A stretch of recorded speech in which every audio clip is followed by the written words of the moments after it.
Hello, welcome to Nexus. It's nice to have you with us.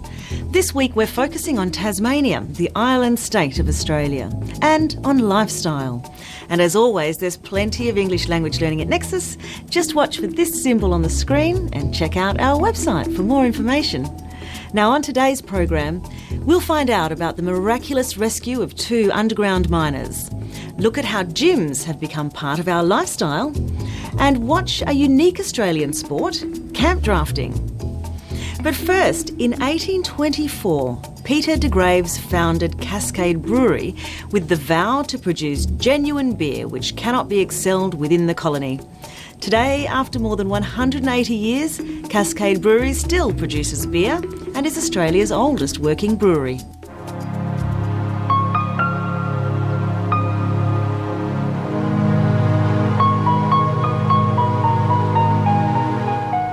This building actually started off as a sawmill, and Peter de Graves, in his foresight, saw that it needed to be reverted into a brewery.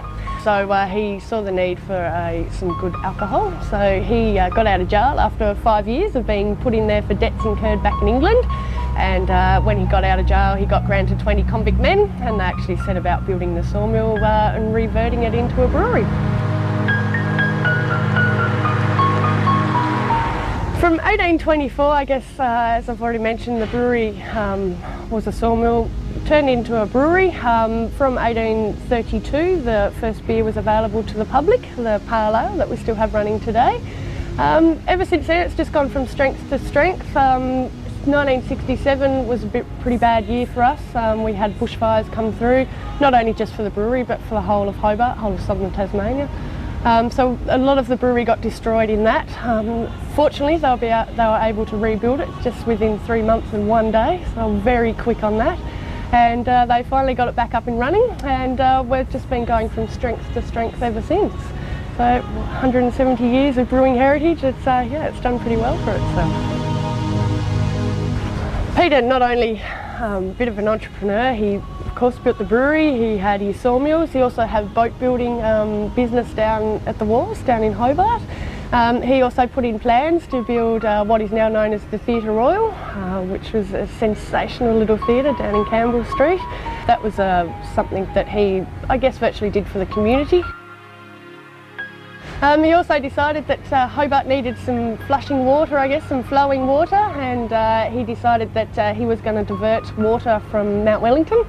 He actually got into a fight with one of the officials, I guess, and decided that he was going to cut the whole supply of the water off because it ran straight past his brewery, so he had full control of all the fresh water into Hobart. So yeah, he was a very interesting man, very interesting.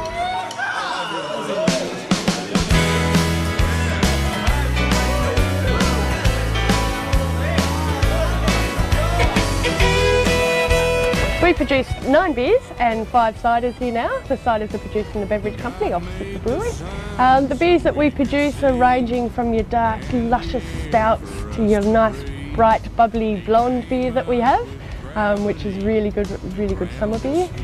So we have a nice little variety and a nice range. We also produce one every year, special beer called First Harvest, that's produced with your fresh hops of the year. So we try to cater for everybody.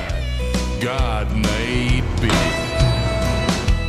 The fact that we actually produce our own malt here is very different from other breweries.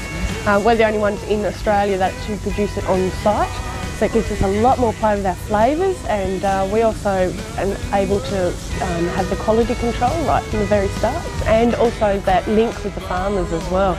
So we're getting it straight off the farmers and straight into the brewery and using it. So yeah, it's as fresh as you can get. So we've got Bogus territory up north, the Bogus brewery of course in Launceston, and then there's Cascade territory down south. It's only really started, I guess, in the last sort of 50 odd years. It's really starting to get quite north-south rivalry happening. But yeah, it makes a bit of fun, and it's really good for the island. We're such a small little island, yet we have 2 major breweries, so we've done really well just in Tasmania itself. But yeah, there is definitely a north-south divide, and if you're up north, don't drink Cascade, and if you're down south, definitely don't drink Bogues. For sure. God-made beer. Well, I guess it's not only the actual taste of the produce and the quality that it is, it's the fact that it's an iconic, it's ingrained into Tasmania's history, and that's where Hobart's been born from. It's been born out of Cascade Brewery, and it's still going after 170 odd years.